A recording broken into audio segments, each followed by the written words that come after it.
చూడమ్మాయి, ఇక్కడ ఈ బిల్డింగ్ కట్టిస్తుంది ఎవరు? ఆయన పేరేంటి? ఆయన పేరు అగ్ని, యమదగ్ని.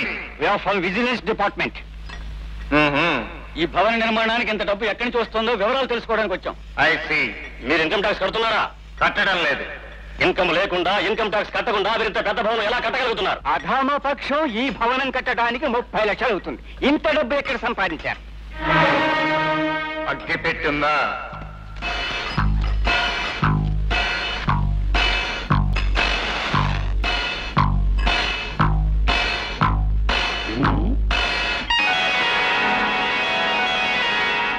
What is this?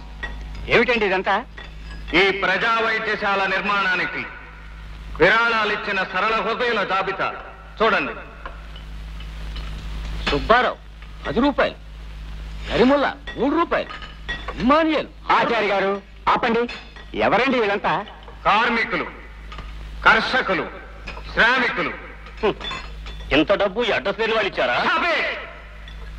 వీళ్ళు అడ్రస్ లేని వాళ్ళు కారు ఆఫీసర్స్, మానవత్వం ఉన్న మనుషులు. అయితే మాత్రం వీళ్ళంతా కలిసి 30 లక్షలు ఇచ్చారా? 32,53,672 రూపాయల 50 పైసలు. Go through the list. కూలీ నాలీ చేసుకునే మనుషులు కొన్ని లక్షలు విరాళాలు ఇచ్చారంటే మమ్మల్ని నమ్మమంటారు, అంతేనా?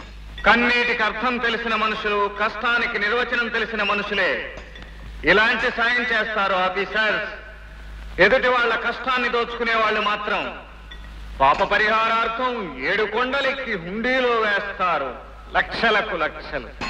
అకౌంటెంట్, ఈ చీటీలో ఉన్న పేర్లు, నీ చిట్టాలో ఉన్న పేర్లు టాలీ చేసి వీరికి చూపించు.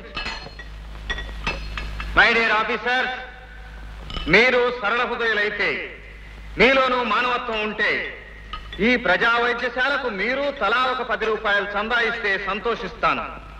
వానా వానా వెల్లువాయి కొండా కోన తుళ్ళిపోయి